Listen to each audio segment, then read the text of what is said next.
Бүгінде көптеген қазақстандықтарды зейнетақы жинақтау қорында қалыптасқан жағдай алаңдатады. Бірыңғай жинақтаушы зейнетақы қорының құрылғанына бір жылдан асса да, халықтың басым бөлігі оның жұмысы туралы толық ақпараттан хабарсыз. Активтерді кім басқаратыны, жинақтың қайда инвестицияланатыны және зейнетақы қорларын қосқан кезде ақшаның белгілі бөлігі жоғалып кетпей ме деген сауал мазалайды. Осы және өзге де сауалдарға қаржы клубында өткен пікірталаста жауап берілді. Қаржылық пікірталас клубында бұрын соңды мұндай аншылық болған емес. Кәсіпкерлерден бастап қарапайым жұмысшыларға дейін жеке зейнетақы қаржысы туралы көкейде жүрген көп сауалға жауап алуға асықты. Жиналғандарды қызықтырған ортақ сауал ол зейнетақы қорындағы қаржыны кім және қайда жұмсайды. Бірыңғай жинақтаушы зейнетақы қоры басқарма төрағасының орынбасары Руслан Ерденаевтың айтуынша, қор коммерциялық ұйым емес және оның негізгі міндеті зейнетақы жинағының тұрақты артуы мен сақталуын қамтамасыз ету. Ал активтерді еліміздің ұлттық банкі басқарады деді.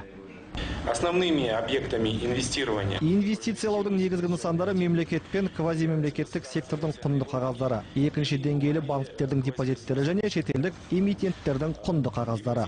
Ақпанда валютаға енген түзету де назардан тыс қалмады. Салымшылар жинақтарының айтарлықтай бөлігінен айырылып қалудан қорқатындықтарын жасырмады. Алайда Руслан Ерденаев ол жағдай зейнетақы жинағына керісінше оң әсер етті деп сендірді. Шетелде ақш валютасымен сақталған жинақтың бір бөлігі пайда келіпті. Қазір бірыңғай жинақтаушы зейнетақы қорының 10 миллионға жоқ салымшысы бар. Ал актив көлемі 4 триллион 200 миллиард теңгені құрайды. Айта кетейік, зейнетақы жинағы туралы аймақтардағы 220 қызмет ету орындарынан, сондай-ақ қор мен халыққа қызмет көрсету орталықтарының сайттарынан білуге болады. Ерденаев сонымен қатар зейнеткерлікке уақытынан бұрын шығуға болатынын да еске салды. Для мужчин с 55 лет. Ерлер 55, ал әйелдер 50 жасында зейнеткерлікке шығылады. Бірақ жинақ қаржысы жеткілікті болу керек. Ол үшін ерлер 5 миллион, ал әйелдер 7 миллион теңге жинауы шарт. Олар өз жинақтарын зейнеткерлік аннуитет жасақтау арқылы сақтандыру ұйымдарына аударылады.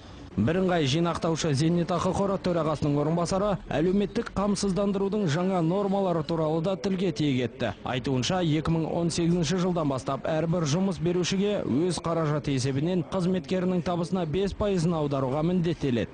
Накопления будут условными. Жинақтар шартты болып табылады. Жүйеге қатысушының меншігі болып саналмайды, мұраға қалдырылмайды, бірақ өмір бақи төленеді. Яғни бұл жүйеде үйлестіру қағидасы қолданылады. Зейнетақы төлемдері өмір бойы жүргізіледі. Оның көлемі 5% жананың толық және әрқалай өтелуіне, сондай-ақ еңбек өтіліне байланысты болады. Ал зейнетақы қорларының біріктірілуінен ақша жоғалып кетпей ме деп күмәнданатындарға Руслан Ерденаев жинақ есебінің көшірмесін алуға болатынын айтты. Алдағы қыркүйектен бастап салымшыларға 2013-2014 жылдардың жинағы туралы деректің көшірмесі беріле бастайды. Сонда ескі есепшоттағы қаржының жаңа қорға толық аударылғанына көз жеткізуге болады деді. Жұрағат Баман, Базаргүл Надырқызы, Карима Куралова, Медет Исапанов, Астана телеарнасы.